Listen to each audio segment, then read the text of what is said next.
আমার ভাইয়ের চিকিৎসার জন্য ব্যাংকক গেলেন। ভাইয়া ব্যাংকক যাওয়ার পর ভাবি অফিসের নাম করে রোজ রাতে কোথায় জানি চাইতো। আমি মনে মনে ভাবলাম, ভাবি এত রাতে কোথায় যায় এটা আমার জানতে হবে। আর জানতে গিয়ে যা দেখলাম তা দেখে আমার তো হয়ে গেল। সুখের সংসার ছিল মিজানের। বাবা মা, তার স্ত্রী, যাকে নিয়ে মধ্যবিত্ত একটি পরিবার ছিল তার। ছোট কোম্পানিতে একটি চাকরি করত সে। তারপর অসুখের কোনো অভাব ছিল না।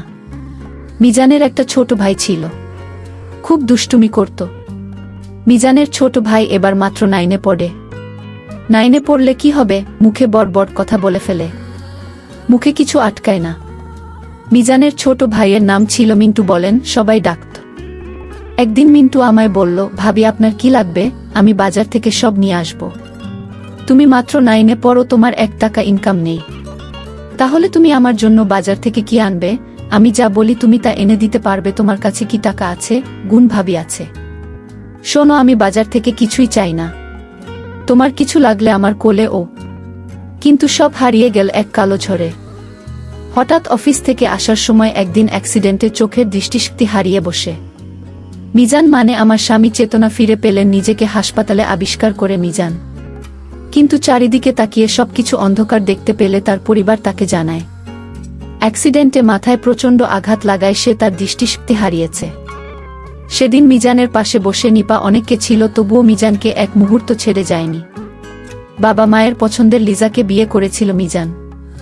বিয়ের পর হাসি কান্না আনন্দ অভিমানে ভালোই চলছিল মিজানের সাথে তার জীবন।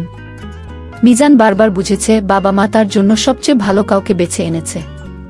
সেদিনও অ্যাক্সিডেন্টের পর সেটাই প্রমাণ হলো। মিজানের সেবা যত্নে মাথার চোট ধীরে ধীরে সারল, কিন্তু মানসিক যন্ত্রণা মিজানকে ঘিরে ধরল। সংসারের একমাত্র উপার্জনক্ষম ব্যক্তি মিজান। এখন কিভাবে তাদের মধ্যবিত্ত পরিবার চলবে? মিজান কতদিন যে লিজাকে বলছে, নিপা আমি বলি কি তুমি তোমার বাবার বাড়ি চলে যাও, ভালো থাকবে, এই কথা দ্বিতীয়বার আর বলো না। আজ আমার যদি কিছু হতো তুমি কি আমাকে ছেড়ে চলে যেতে? কি বলছো এসব? যেতে না তো তাহলে আমি কিভাবে যাই? তোমাকে এই অবস্থায় রেখে আমি একা ভালো থাকব? নিপা তুমি তো জানো কি অবস্থা, পরিবারের টাকা পয়সা প্রায় শেষের পথে। জানি, আমি বলি কি না হয় আমি একটা জব নেই।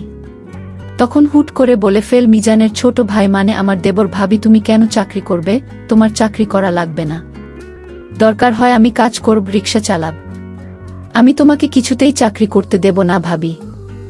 আমি তার কথা শুনে অবাক হচ্ছি, একটা ছোট ছেলে ভাবের প্রতি এত মায়া।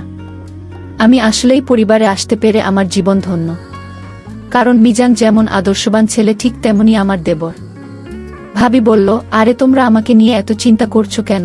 আমি চাকরি করতে পারবো, এটা তো আমার পরিবার। মিজান বলল, কিন্তু? কোনো কিন্তু না, আমি কি আমার পরিবারের জন্য এটুকু করতে পারি না? তারপর তুমি সুস্থ হলে আমি না হয় আবার জব ছেড়ে দিলাম। হ্যাঁ, আমি আবার সুস্থ, দেখো তুমি আবার দেখতে পাবে। আমরা তো কালকে ডাক্তারের কাছে যাচ্ছি, দেখি না কি বলে ডাক্তার। মিজান চুপ করে রই। পরের দিন হাসপাতালে ডাক্তার বল, মিজানের চিকিৎসা হতে হলে ব্যাংক নিয়ে যেতে হবে, আর এটা খুব ব্যয়বহুল চিকিৎসা। নিপার মিজান দুজনের মুখী বিমর্ষ হয়ে রই। শেষে নিপা ডিসিশন নিলি, এখন তো চিকিৎসার টাকাও নেই তাদের কাছে। তাই নিপা চাকরি করে টাকা জমিয়ে তারপর না হয় কয়দিন পর মিজানের চিকিৎসা করাবে। মিজান সেদিন বুঝেছিল স্বামী স্ত্রী দুজনের জন্য কতটা। কয়েকদিন পর নিপা একটা বড় আকৃতির চাকরি নিয়ে। প্রথম বেশ ভালোই কাটছিল তাদের। অল্প বেতনের মাঝে অনেক টাকা করে সেভ করেছিল তারা মিজানের চিকিৎসার জন্য। নিপা অফিস শেষে মিজানকে নিয়ে ব্যস্ত থাকত, তার খুব যত্ন করত। মিজান মাঝে মাঝে বলতো, আমি যদি অন্ধ হয়ে থাকি তাও আমার কোনো অভিযোগ নেই, কারণ এরকম যত্ন পাবে তোমার কাছে সারাটা জীবন। এই ভালোবাসা দিয়ে আমি একটা জীবন কাটাতে পারবো। বিনিময়ে মিজানের মন মাতানো হাসির আওয়াজ শুনতে সে। মিজানের মা কাঁথা সেলাই করে বিক্রি করত কম দামে, এই টাকা দিয়েও কিছু সংসারের খরচ নিত। কিন্তু হঠাৎ কয়েকদিন পর নিপা কেমন যেন পরিবর্তন হয়ে গেল। রাতে ফিরত, মাঝে মাঝে একটা দুইটা যেত। মিজান কিছু বললে বলতো ওভারটাইম করছে, সে টাকাও জমাতে পারছিল না। আর ওভারটাইম করেও মিজানের বাবা মা বললে বলতো, এত রাতে হেঁটে না এসে সিএনজিতে আসছি, তাই একটু খরচ বেশি হয়। কিন্তু কিছুদিন পর থেকেই যখন ওভারটাইমের টাকা পাবে তখন আর সমস্যা হবে না। কিন্তু মিজানের আসে কিছুদিন আসলো না। মিজানের উপরও কেমন যেন মিজানের যত্ন আদি কমে যাচ্ছিল। অফিস থেকে দেরি করে ফিরে এসে মিজানকে ক্লান্ততা দেখে শুয়ে পড়ত। গত রাত যে মিজান নিদ্রাহীন কাটিয়েছেন তার ঠিক নেই, কিন্তু মনকে সান্ত্বনা দিত নিপাত এসব তার জন্য, তার পরিবারের জন্যই করছে। মিজানের বাবা মা বৃদ্ধ হলেও বেশ বুঝেছিল মিজানের আশায় থাকলে ছেলের চিকিৎসা হবে না। একদিন তারা মিজানকে এসে বলল, বাবা আমরা কালকে তো ভিসা পাসপোর্ট করাতে যাব, সামনের মাসেই তুই যাবি চিকিৎসার জন্য। কিন্তু বাবা এত টাকা তুমি কোথায় পেলে?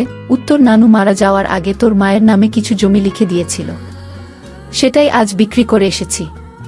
কিন্তু মায়ের সম্পদ এভাবে বলার আগেই পাশ থেকে মিজানের মা বলল, আমার সম্পত্তি তুই, তোকে ছাড়া কিভাবে চলব আমরা? নিপা বাসা এলে তাকে জানালেও সে কিছু বলে না তেমন, শুধু বল বেশ ভালোই, তুমি যদি যাও। তোমাকে ছাড়া কিভাবে যাব আমি? আরে আমি গেলে কেমন হবে? তাহলে চাকরি করব কিভাবে আর পরিবারের খরচ মেটাবেন কিভাবে? হ্যাঁ ঠিকই বলেছ।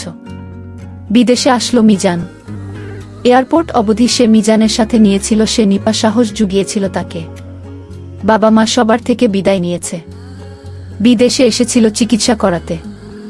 আজ 5 মাস পর সুস্থ হয়ে দেশে ফিরেছে। ভিতরে কথা হয়েছে মিজানের সাথে বাবা মার সাথে ফোনে, কিন্তু মিজান বলেন সে সুস্থ হয়ে গেছে। ভেবেছি সামনাসামনি সারপ্রাইজ দেবে, কিন্তু কে জানত আজ নিজে এত বড় কিছুর সম্মুখীন হবে। মিজান বিদেশ চলে গেল চিকিৎসা করতে। এদিকে নিপার শ্বশুর শাশুড়ির সাথে আচরণ খারাপ করতে লাগল। আগের মতো শ্বশুর শাশুড়ির কথা শোনে না, আগের মতো টাকা পয়সা দেয় না, কেমন জানি হয়ে গেছে দীপা। তার দেবর একদিন তার ভাবিকে জিজ্ঞেস করেছিল, ভাবি তুমি এখন দেরি করে অফিস থেকে আসো কেন? আগে তো খুব তাড়াতাড়ি আসতে, আমার সাথে গল্প করতে, আমায় লেখাপড়া করার জন্য উপদেশ দিতে। এখন তুমি আমায় আগের মতো আমার সাথে গল্প করো না, লেখাপড়ার কথা বলো না, ভাই আর খুঁজো তেমন রাখ না। কি হয়েছে ভাবি তোমার? আমি যখন ভাবিকে এই প্রশ্ন করলাম, ভাবি তখন রাখে আমাকে থাপ্পড় মারল। আমি সঙ্গে সঙ্গে কেঁদে দিলাম, আমার চোখ দিয়ে পানি পড়ছে। আমার কান্নাটা কিছুতেই থামাতে পারছিলাম না। হঠাৎ আমার কান্নার আওয়াজ শুনে মা দৌড়ে আসলেন। কি হয়েছে বাবা, তো তুই কাঁদছিস কেন? মা, ভাইয়ের কথা মনে পড়ছে তাই কান্না করছি। মা বলল, তোর ভাইয়া ভালো হয়ে যাবে, চিন্তা করিস না, আর কান্না করিস না। আমি আমার মাকে মিথ্যা বলেছি। আমি যদি বলতাম যে ভাবি আমাকে মারছে, তাহলে হয়তো মা এবং ভাবি দুইজন ও কষ্ট পেত, তার চেয়ে বরং আমি একাই কষ্ট পাই। তারপর আমি সিদ্ধান্ত নিলাম, ভাবি আগে এরকম ছিল না, এখন কেন এরকম করছে এটা আমাকে খুঁজে বের করতে হবে। ভাবি সকালে নাস্তা না খেয়ে অফিসে চলে গেলেন। আমি ভাবি কিছু বলিনি, কিন্তু আমি ভাবির পরে আমিও গেলাম। দেখি ভাবি কোথায় যায়।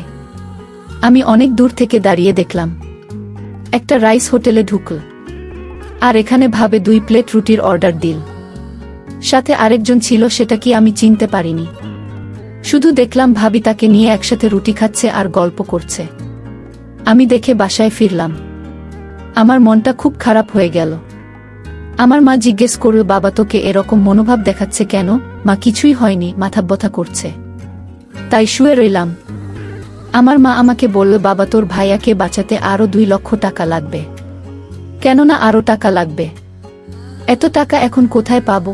আচ্ছা ভাবি তো এখন অনেক টাকা বেতন পাচ্ছে চাকরি করে, ভাবেই আসুক, দেখি কি করা যায়।